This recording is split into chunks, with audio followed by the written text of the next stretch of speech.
Here are 30 things you need to know about Star Wars Jedi Survivor. Starting at number 1, release date. The release date is now April 28th after being delayed 6 weeks. Number 2, the file size. The file size has recently updated to 155 gigabytes. Now, previously this was 130, but obviously due to patches and a few other changes, the game has gone up 25 gig, and I'm pretty sure it's because they added Cal's mullet to the game. Number 3, platforms. Now, this is going to be available on PC, PS5, Xbox Series X and S, but it won't be available on previous gen consoles like PS4 and Xbox One. I know that's going to have a lot of people upset, but the scale of this game, when you do finally play it, you'll understand why they lent towards not having it on previous gen consoles. The story timeline. The timeline is set 5 years after the events of Jedi Fallen Order, so Cal has developed and has come a long way since the end of the last game, and we're going to find along the way a lot of changes that have happened, and I'm really excited to discover everything that he's been doing in the last 5 years. Number 5, the new difficulty. There is a brand new difficulty, as previously in Fallen Order there was only 4 options, whereas now there is a story mode for beginners and new players. So this is going to give you the absolute easiest pathway through the game. So if you do want to speedrun the story to find everything out, you can chuck it on this difficulty, or you can choose one of the previous difficulties that was in Jedi Fallen Order. Personally, I think my first playthrough will be on Jedi Knight, and then I'll look to increase the difficulty each time I go through the game. Combat stances. Number 6 is that there are 5 combat stances in the game: single blade, double blade, which we had in Fallen Order, the dual wield, which briefly made an appearance in the last game, but only through certain combos. This one you can actually consistently have dual wield sabers. You also get the option to use a cross guard, which is like Kylo Ren's saber. This one is going to be like a heavy broadsword style combat. And then we also get the option for blaster stance too, which combines the use of a lightsaber, the force, and a blaster, which I've seen a little bit of gameplay on, and it looks absolutely incredible. I think it's going to be so much fun. If you want to think about it, think of Seer in the end of Fallen Order, where she has the Inquisitor saber and her blaster, something along those lines. Number 7, new enemies. Enemies like Commando Droids, Forest Wampas, Rancors, Bedlam Raiders, which is a new guild in the game, and a whole ton more are going to be added from Jedi Fallen Order into Jedi Survivor, so there are definitely plenty more options when it comes to enemies. Number 8 is skill trees. There is a total of 9 skill trees for 5 combat stances, 3 force skill trees, and 1 for survival. So the 5 combat stances we went over a minute ago each have their own skill tree with different options to upgrade abilities. 3 for the force, which are going to give you push, pull, and a whole bunch of other options in the force. And then 1 for survival, which is mainly going to be health related, I assume. Potentially some other options for BD1 and his stims. Haven't looked too much into that one yet, but there will definitely be some options there. Number 9 is side quests. There are a bunch of side quests throughout the map giving you more options for exploration. You can find NPCs that you can chat to that will give you options to go into other areas. Similar to the Rancor video I put up recently, that is a side quest that you have to talk to an NPC first before you can actually go and find that area. So this is a really cool option as well, and just makes the game that much bigger. Speaking of that much bigger, number 10 is the scale of the game. We got 4 hours to play during our playtest with EA. The whole 4 hours was spent on Kobo, and I'm pretty sure I still didn't scratch the surface. There was so much to do, so many side missions, puzzle rooms, places to explore. This game is going to be massive. Number 11 is your home base. There's a place in the map on Kobo called Rambler's Reach, and this is kind of set up as your home base. It has a cantina, there's merchants that you can purchase things from, there's gardens where you can plant your seeds, and a whole bunch more, including the NPCs you meet along the way. They can end up in this cantina as well, and you can kind of talk to them and interact with them as you're there. Number 12 is fast travel. Fast travel has been confirmed to be between meditation points in the game, which is a fantastic change.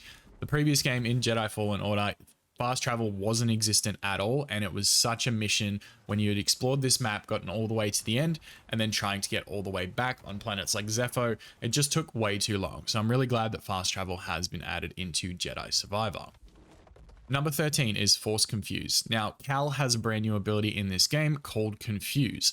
This pretty much works like a mind trick where you can point it at an enemy, confuse them, and they can turn on their own. So we do see this in some of the gameplay that we've got.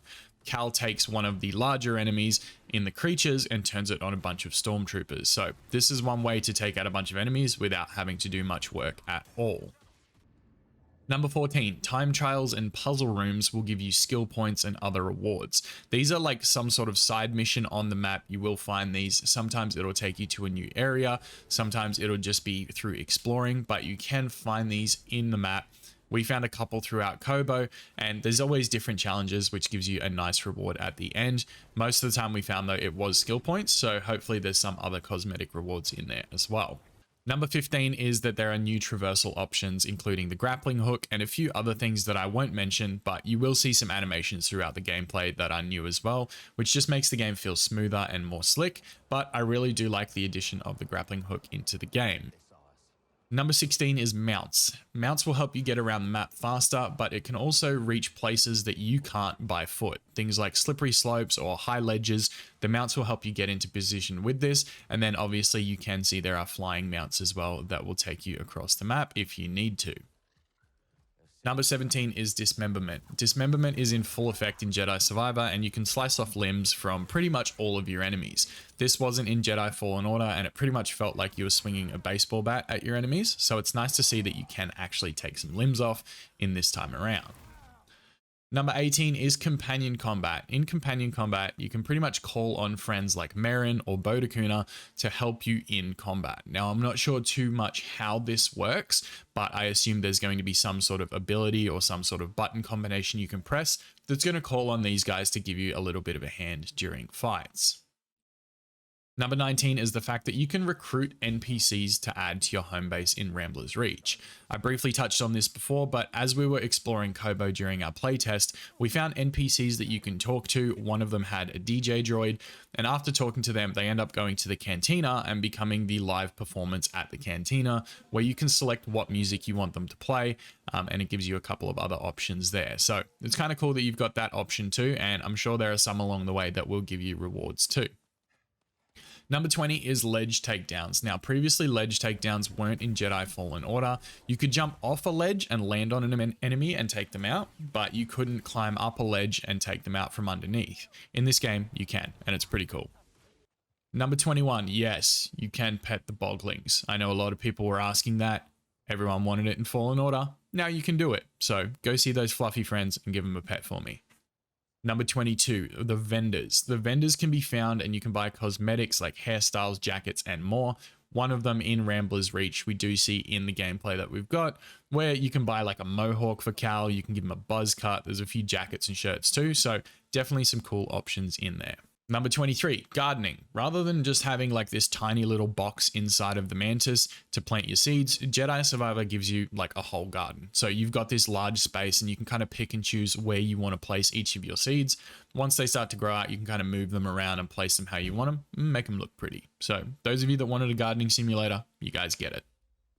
Number 24 is lightsaber customization. Now I have touched on this in previous videos, so I won't go too in depth, but obviously this time around you can add weathering or you can make it shiny and polished. There are more component options, more material options, and they've added the white lightsaber blades, and apparently full sabers can be found around the map in crates. So if you're digging around for cosmetics, you might just find a familiar lightsaber and then you can use all the components from that on your own. Number 25, characters. Merrin, Seer, and Grease will all be returning, and new friends like Bodakuna will make appearances as well, and there's a ton of new enemies and hopefully some familiar faces later on down the line as well. Number 26 is creature bosses. Similar to like Ogdo Bogdo in the previous game, you can find bosses around the map like the Rancor that I have shown you guys already, and they are tough. They are hard fights, similar to the way Ogdo Bogdo was. The Rancor can kill you in one hit if they catch you, so you've got to be really careful with these, and again, they will provide you with rewards like skill points and other things too.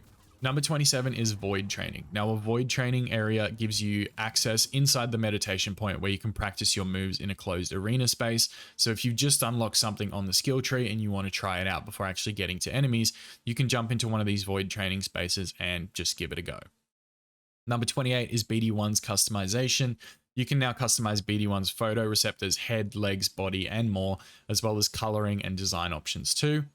Number 29 is the dual wield allows you to cancel attacks with L1 or LB, depending on which one you're playing on.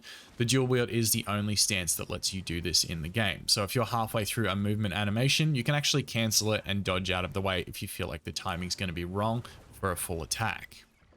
And finally, number 30 is Cal's customization. We don't just have ponchos this time around. This time you can customize his hair, his beard, his jacket, shirt, and pants. And yes, you can give Cal a mullet, which is probably the single-handed best feature in the game.